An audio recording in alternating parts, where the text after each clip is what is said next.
Salve, salve, galera! Beleza? Estamos iniciando mais um episódio do Quebra-Cabeça Podcast. Hoje num frio danado, né, bicho? Um dos dias mais frios do ano. A gente escolhe gravar no frio. Não sei o que acontece. Mas seguimos firme. E sem mais delongas aí, vamos só falar dos patrocinadores rapidinho. Isa Lanches, ajudando a gente, servindo a gente com uma porção de torresmo hoje. Nossa, top. Monstro. E Rincão Bragantino, cara, servindo a cervejinha pra nós, que mesmo com frio nós não para, né, Rodinho? Não podemos, parar, né? Não podemos. É isso aí. E aí, mano? Mas e aí, a guerra dos patrocinadores tem que continuar, Não, mesmo verdade, que a gente esteja verdade. vencendo. Nós estamos patrocinados, mas precisamos de mais, né? Como sempre. E a gente tá com alguns projetos pela frente aí, mas se você tem interesse no nosso projeto aqui, pô, patrocina a gente aí, vem anunciar o seu trampo aí e, né, vai dar Se certo. você quer ver a gente fazendo um podcast na Disney, venha patrocinar a gente, cara. É verdade. Não é? Vai saber. É isso aí. Mas e o nosso convidado de hoje? Pô, Daniel Navarro. Daniel, É uma grande honra, Daniel Navarro. receber você A gente aí. agradece aí, é uma honra poder estar desfrutando de um tempo com você.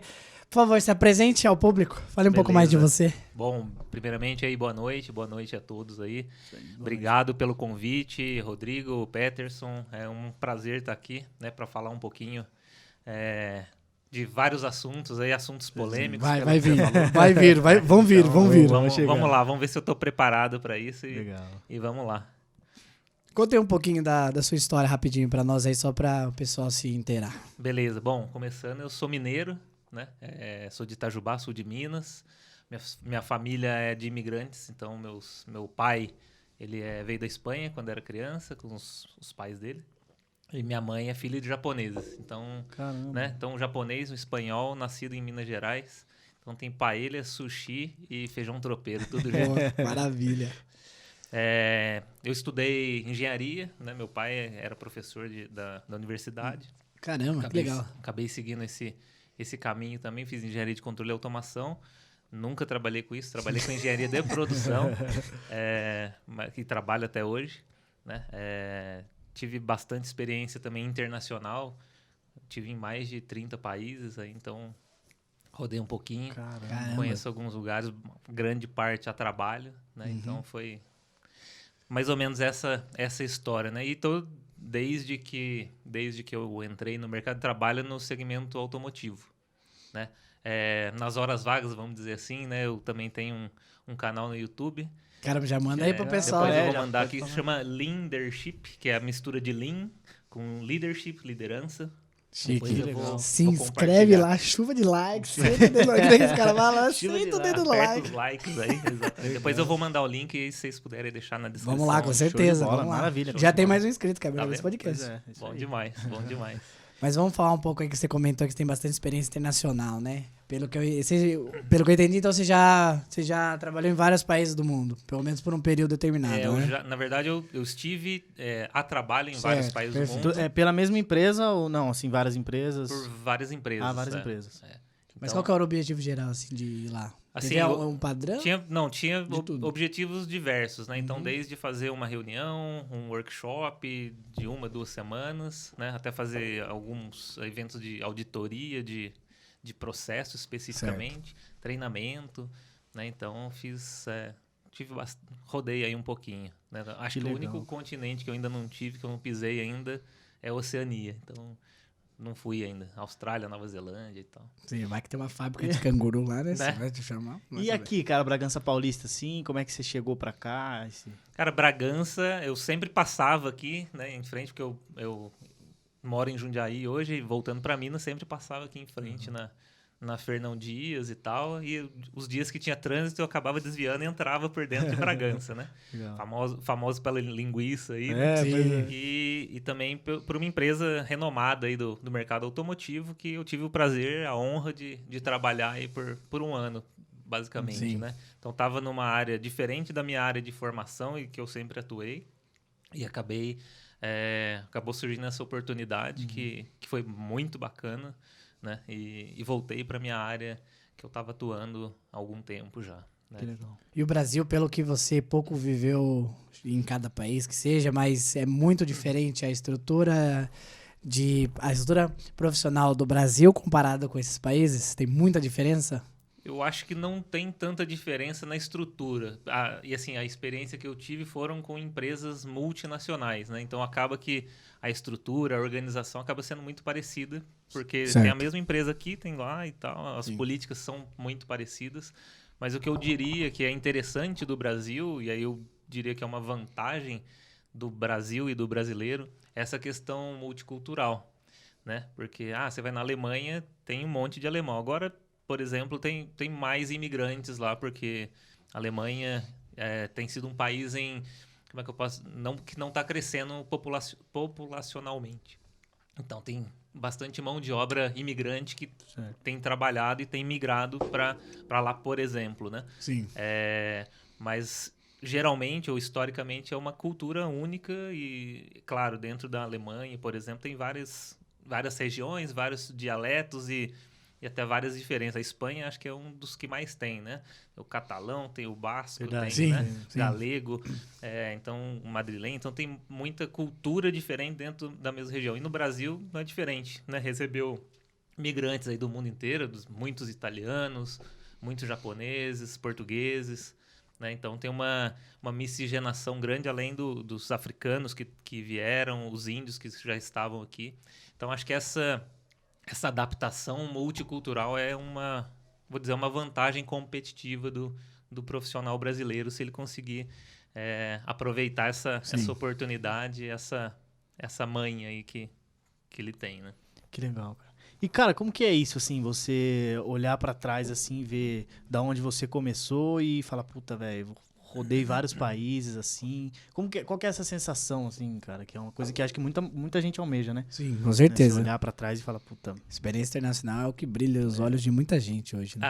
Eu acho que é muito enriquecedor, né? Se a gente olhar para trás e eu já tinha alguma, vamos dizer, bagagem até genética, né? Literalmente no sangue dessas experiências. Então sempre convivi muito com a cultura japonesa, com os meus avós, com a minha mãe, com a cultura espanhola também dentro de casa, né? Consegui aprender espanhol em casa, mas japonês não consegui, né? Não falo, né? Mas é interessante ter isso como vivência. Por quê? Porque você consegue melhorar a sua adaptabilidade para situações diversas. Né? Então, eles falam muito assim, por exemplo, o alemão ele é um cara que segue muito as regras. Né? Então, se está escrito, é o que ele faz. Né? E no trabalho é assim, se o trabalho dele, o job description dele vai daqui até aqui, é o que ele faz. Ele não estica o braço aqui pro lado para ajudar geralmente, né, o colega. Aqui a gente, me ajuda aqui, eu tô com um problema. Isso não é assunto meu. Não, mas eu vou te ajudar, vou para cima e vou fazer. Né? Você chamaria isso de falta de teamwork ou não? Não, eu acho que eles trabalham muito bem em time também, né? Tanto que as empresas mais eficientes do mundo, né? Então, tem a metodologia alemã e tem esse background alemão. Mas eu diria que é mais vamos dizer, uma clareza de onde eu preciso ir, de onde até onde, né? E às vezes aqui por alguma falta de alguma coisa, seja de tempo, seja de conhecimento e de competência, a outra área que está recebendo, às vezes não consegue absorver e a área anterior tem que esticar um pouquinho mais. Ou a área que está recebendo tem que puxar a área que está fornecendo um pouquinho mais. Né? Então, acho que isso dá um pouco mais de flexibilidade. Flexibilidade demais às vezes atrapalha, mas na medida certa é benéfico, né? E o pessoal lá, você vê pelo mundo afora ainda, no mundo corporativo. A gente já conversou em outros episódios sobre a dificuldade e até uma certa xenofobia com brasileiro em outros países. No mundo corporativo isso existe também? Você sofreu algum tipo de preconceito ou o pessoal já te olhava torto por ser brasileiro? Ou no mundo corporativo é um negócio mais fair, vamos chamar assim? Eu diria que é um pouco mais fair no sentido de oportunidades, mas eu acho que tem alguma... Não vou chamar de xenofobia, é algo muito extremo, né? Mas tem alguma resistência, por exemplo, para um nativo ser liderado por um estrangeiro. Né? Então, tem alguma resistência mesmo que inconsciente para isso, né? Eu vejo, mas isso tá se quebrando muito. Tem muitos brasileiros, muitos estrangeiros aqui, tem muitos brasileiros fora também que fazem trabalhos espetaculares com respeito de todo o time e com resultados que isso, né, é uma Sim. tendência que se quebre. Acho que cada vez mais o mundo é um só, né? Então a gente tem essa diversidade, mas uma unidade também, que é essa própria diversidade, né? Sim. Que nos une, nos faz diferentes, nos faz mais fortes também. É aquele negócio de cada pessoa tem o seu quebra-cabeça, então cada pessoa vai ser singular e única do jeito que ela é. Mas quando ela entra em um conjunto, eles conseguem render muito mais, né? E aí consegue atingir resultados que sozinha não conseguiria. Então, basicamente, o que você tem que lembrar é que você é uma pessoa, de novo, singular, ou seja, só existe você, por mais clichê que isso pareça, poucas vezes a gente pensa nisso, né? Só existe eu daquele jeito, mas também quando eu trabalho em equipe eu posso conseguir coisas que sozinho eu não consigo. Então é bem interessante você saber trabalhar em equipe, né? Acho que hoje é fundamental para você conseguir atingir qualquer coisa, qualquer resultado, mas você ao mesmo tempo não pode esquecer que você não é como todo mundo, você tem as suas particularidades e isso é muito legal, né? Sim. Hoje a gente às vezes vem de uma cultura que incentiva você ser o normal, você ser como todos, mas na verdade você tem que lembrar que você é o único e tem que ser diferente de todo mundo, né? Não, e você falou do lance do alemão, né? Que é o cara que faz ali, só o que tá ali descrito para ele fazer. Mas eu acho que assim, eu vejo que no Brasil, muitas vezes, as pessoas elas têm que desviar um pouco daquilo que elas fazem, porque outras deixam de fazer aquilo que elas deveriam. Exato, né? exato. E acredito que não seja o caso deles, né? Acho que se todo mundo faz o que deve fazer, Sim. não Sobrecarrega ninguém, ninguém. Exatamente. É aquela máxima, né? Se eu tô sobrecarregado, quer dizer que alguém tá de boa, né? Exatamente. E o que você falou é muito interessante. Acho que a singularidade de cada um de nós, né? E esse trabalho em equipe, eu costumo dizer que, né, que no mundo corporativo, no trabalho em equipe, 1 mais 1 é mais do que 2, né? Então, Caramba. uma cabeça ou duas cabeças pensam muito melhor do que só a soma das Sim. das Você não suas- vai só pensar o dobro do que uma, né? Você vai abrir Exatamente. muitos horizontes. É Exatamente. exponencial, não é somatória. Matemática básica, pessoal, quem quiser aprender. Mas, e lá fora, o brasileiro tem alguma fama? Tipo, se você é brasileiro, você é isso. Eles têm isso. Eu acho que tem em alguns lugares, sim. Acho que no mundo corporativo isso é meio quebrado. Eles conhecem, né? Uma empresa que tem filial no Brasil sabe o quão desenvolvido é o Brasil. Mas pessoas que não estão nesse meio falam, você veio do Brasil, você fala espanhol? Né? O Brasil... Né? E assim, eu falo até da minha família, né? Meu pai falava quando meu avô veio na década de 1953, 54, que ele veio para o Brasil, ele se correspondia muito com brasileiros aqui, né? Mandava carta, né? Na época era carta, hoje tem WhatsApp, e-mail, tudo mais, né? Instantâneo. Instantâneo. E ele veio, pelo que meu pai contava, né? Ele comprou, tipo, chapéu de safari, cartucheira, porque achava que aqui era índio floresta. Sim. Caraca, Os caras de capivara andando na rua. Né? Não que até não anda. aconteça. Até Não pô, que no não lado do Taboão. aconteça, pessoal. Vamos por partes, né? Vamos lá. Mas não é um padrão, né? E aí, quando ele chega em Santos de navio, ele falou que tem prédios tão grandes quanto em Madrid tinha, né? Então, é aquela quebra de paradigma. Mas, assim, isso a gente tá falando de 60, 70 anos atrás. Mas ainda assim, com toda a informação, com toda a internet, nessa era tecnológica, ainda tem gente que pensa que aqui é carnaval, é futebol, Cristo Redentor e Estereótipo, samba. né? Exatamente. Tem esse estereótipo. Neymar é o melhor do mundo, né? Os caras. Então botar um respeito no futebol também, né? Poxa vida. Caramba. Mas a parte de. Como que eu vou dizer? Pera aí que eu me confundi aqui pra fazer a pergunta. Fugiu. Posso fazer uma então? Eu ia fazer um negócio interessante aqui. Minha mãe fala que quando você esquece era mentira. Esqueci, então era mentira. Era mentira. Chamava de Você tá mentiroso. trabalhando com gestão de pessoas ou não? Hoje você... Sim. É. Trabalho com E gestão como de que é pessoas. isso, cara? Você trabalhar com pessoas, assim? Pra mim é super gratificante, complexo, mas super gratificante, né? Por que é complexo, antes de mais nada? Porque cada um é um indivíduo Exato, separado. Então não dá pra exato. pegar uma receita de bolo Sim. e sair aplicando em todo mundo. Né? Às vezes você tem que conversar de um jeito, às vezes de outro. Ou com a mesma pessoa, às vezes o discurso tem que ser diferente em momentos diferentes, seja do dia, seja, né, da hora. Você tem que fazer uma leitura da pessoa para você dar um recado, para você, às vezes, só ouvir, né? É importante ter essa sensibilidade. E é muito gratificante também, porque muitas vezes você pega uma pessoa, né, que está querendo se desenvolver, está ali como estagiário de uma função, e daqui a pouco você vai trazendo e vai trabalhando com aquela pessoa, né, vai desenvolvendo os potenciais que ela já tem, que não foi você que colocou ali, né, que ela já tinha, e ela vai crescendo, né? Então, assim, acho que como líder, né, meu pai uma vez falou disso como um pai, né? E eu vejo o líder como um pai, né? O pai quer lançar o filho mais longe do que ele jamais esteve. Sim. E acho que o líder também, a função do líder, né? O liderar pessoas, falar assim, eu sou gerente, eu sou gestor. Eu ainda vejo que tem uma diferença entre o chefe e o líder. Né? Então, o líder, independente dele ser chefe, ele pode ser líder, né?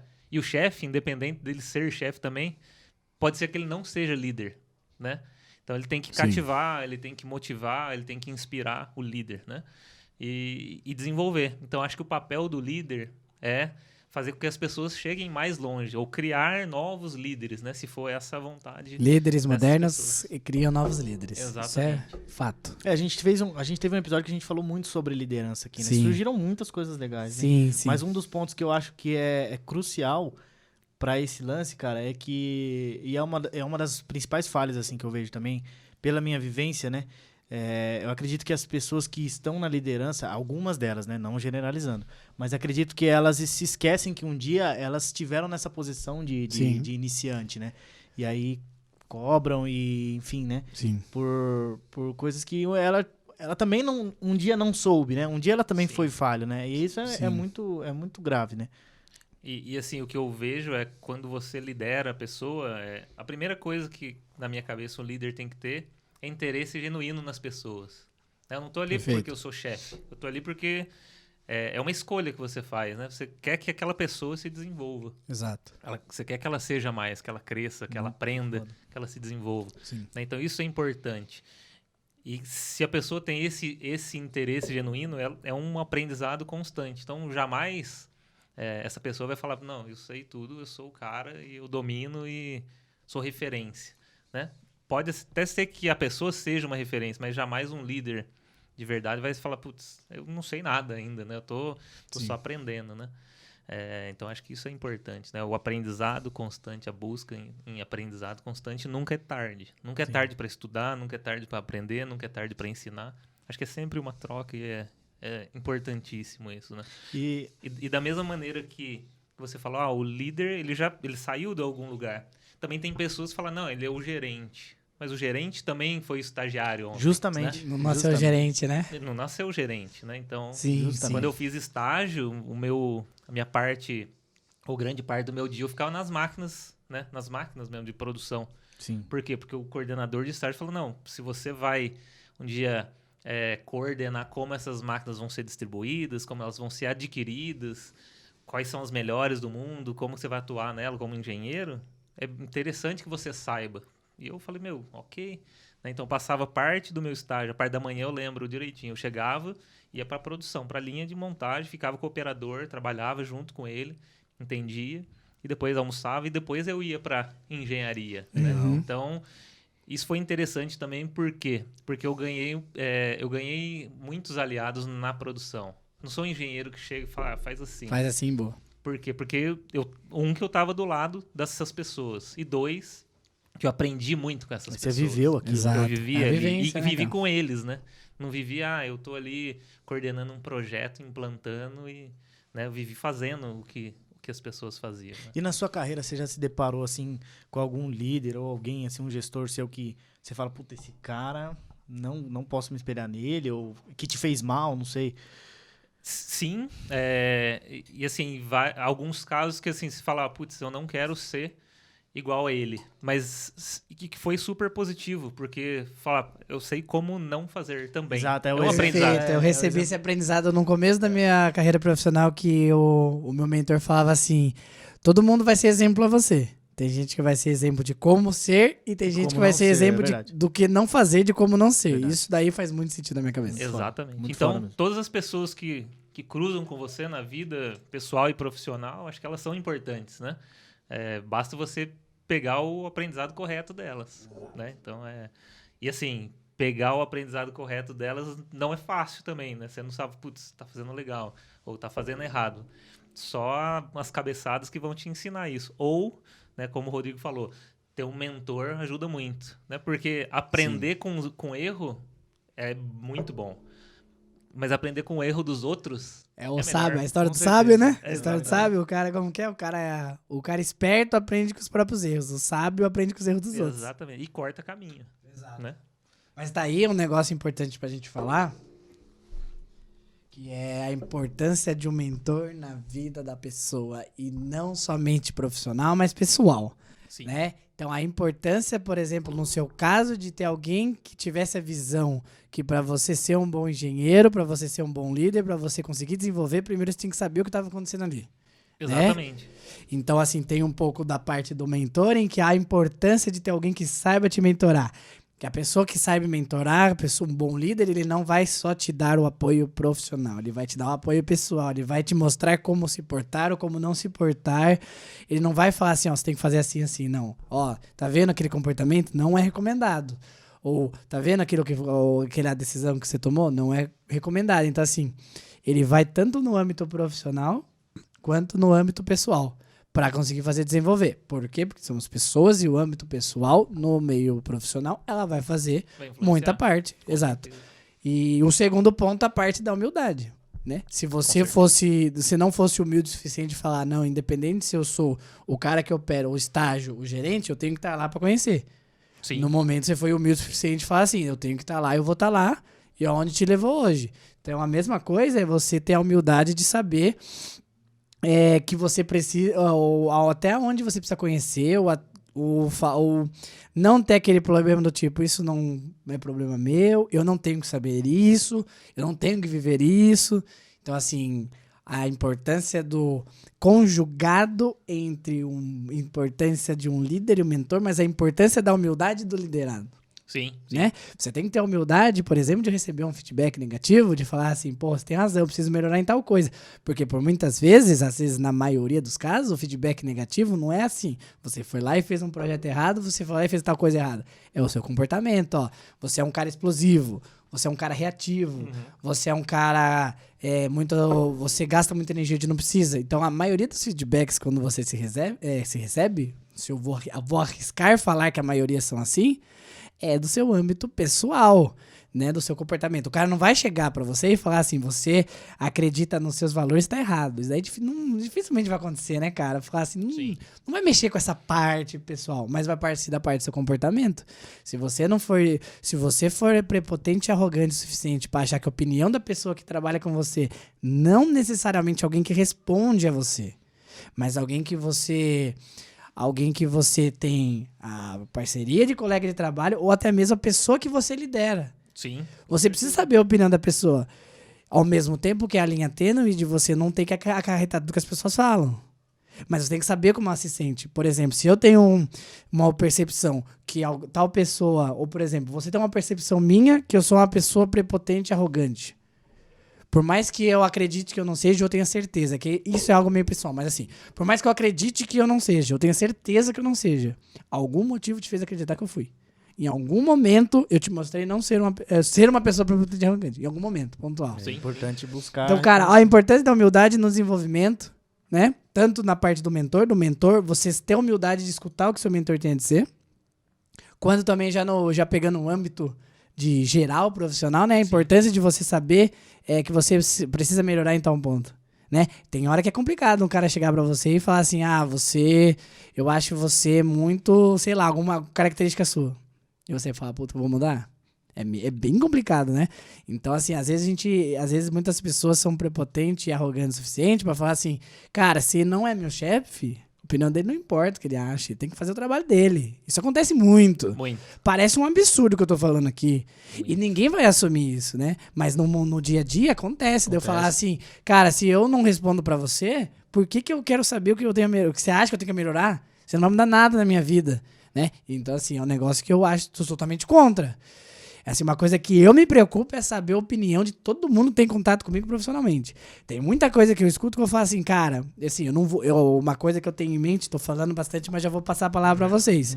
Mas uma coisa que eu tenho em mente é o quê? Feedback pra mim não se debate. Se você chega e falar pra mim, principalmente partindo do pressuposto que eu perguntei. Uhum. Eu fui lá e perguntar um feedback pra mim. Você falar, eu acho você arrogante. Não, eu não sou arrogante. Não, cara, você não tem. É que eu tô usando arrogante outro, que né? Tá mais fácil na minha cabeça. Mas assim, eu não vou pedir um feedback e querer debater. Nunca, jamais. Pra mim é proibido. Tá? Eu nunca vou querer justificar. Então, assim, eu vou anotar tudo que você falar, eu vou lembrar de tudo que você fala e vou refletir sobre. Vai ter coisa que eu falo assim, cara, ele tem a percepção por algo pontual, ou então ele tem a percepção dele, a opinião dele, que é diferente da minha, mas pra mim não tá fazendo sentido seguir o que ele falou. Vou fazer, porque senão eu vou ficar uma marionete de todo mundo. Mas eu preciso saber a opinião da pessoa, né? Às vezes você fala assim, não, tô bem demais. Tô trabalhando com um cara que eu não sou o gestor do cara, tô trabalhando com o cara. Eu depender, ele depende de mim e trabalha junto. Eu acho que eu tô arrasando, sou parceiro do cara, tal, e nas costas, ele só te atura por ser profissional, mas se for no pessoal dele, é um cara que não gosta de você, né? Então, assim, cara, a importância já puxando pro feedback, a importância da humildade e do feedback pro desenvolvimento de alguém. Acho uma ferramenta poderosíssima e uso com muita frequência. Se eu fosse recomendar pra alguém, é uma das ferramentas mais simples, você não precisa de nada. A única coisa que você precisa, humildade de saber escutar. E eu acho que, falando de feedback, né, tem 2 temas que eu acho que é interessante comentar, né? O primeiro é que eu sempre gosto de fazer uma analogia da vida pessoal e profissional. Então, quando você fala de um feedback profissional, é geralmente seu chefe ou alguém que trabalha com você que vai te dar esse retorno, né? E principalmente os caras que não são os chefes e que te dão um feedback, esses caras, eles estão demonstrando interesse genuíno em você. Porque ele não tem obrigação nenhuma de te dar um feedback. Sim. Mas ele tá dando feedback porque ele quer que você melhore, né? E assim, do ponto de vista pessoal, você namora, você tem uma esposa e tal, né? O marido, nem sempre vocês vão concordar e vocês vão discutir, né? Então, o grande tema é assim, vocês estão juntos para crescer, para evoluir na vida, né? Então, a não concordância, o feedback, falar, eu quero que você cresça, porque você crescendo, eu vou crescer junto e tal. Então, isso é muito genuíno, né? Também. Sim. Então, isso que eu gostaria de falar também, porque é importante, né? Você fazer esse paralelo. Falar, feedback é só coisa da empresa, avaliação de desempenho 2 vezes por ano. Não é, né? Não é. Feedback tem que ser pontual no dia que acontece, o mais rápido possível. Sim. Né? Às vezes, se for algo que te deixa bravo, com raiva, talvez é a hora de se segurar, mas acalmar, dormir com aquele problema, no outro dia dá o retorno. Mas tem que falar. Tem que falar, porque às vezes já pegando o nome do relacionamento, tanto de namoro, mas qualquer relacionamento. Exato. Às vezes você faz alguma coisa que incomoda, que magoa a pessoa e você não sabe. Se ela não te fala, você vai fazer e não vai ficar sabendo e vai virar uma bola de neve, né? Então, cara, perfeito. Isso daí é um negócio que também, às vezes é difícil, né? Mas a comunicação, a importância, né? É exatamente isso que eu ia falar, a comunicação. Comunicação acho que é essencial, né? Como que você vive com alguém diariamente, tirando o âmbito profissional, mas como que você vive diariamente com alguém e você não se preocupa com o que a pessoa pensa? Não tem como. Não tem como, cara. Não tem como. Você não vive sozinho, você vive em sociedade, cara. Parece absurdo. Você não pode olhar pro seu próprio umbigo. Ao mesmo tempo que você tem que se dar o seu valor, que não, né? Você tem os seus princípios, que são coisas, tem as suas peças do quebra-cabeça que você não mexe, né? Mas assim, você tem que estar sempre disposto a ouvir. Porque uma coisa que pode acontecer muito, que aconteceu comigo já, são peças do quebra-cabeça que você em algum momento da sua vida julga insubstituível, que a partir do momento que você começa a viver e ouvir algumas opiniões, você começa a falar, será que realmente é tão fechado naquilo ou eu posso ajustar isso daqui? Né? Pois é. Exatamente. E é uma coisa até, cara, que... sobre esse lance do quebra-cabeça, né? Que até que a Cíndia comentou, que eu acho muito inclusive o nome do canal. Oi? Inclusive o nome do canal. Não, mas é que você falou, né, Cíndia, sobre sair, né, do quebra-cabeça, né? E olhar de cima. E eu acho que isso é muito válido, cara, porque quando você olha de fora, né, e você consegue ter uma visão periférica, escutar o que tá em volta, né? Acho que agrega demais. Você acha que tá montando um super desenho, a hora que você vai ver de cima, De tá tudo cima bagunçado. tá uma Mosaicão porcaria. zoado. Tá zoadaço, cara. Tá fazendo um bagulho estranho.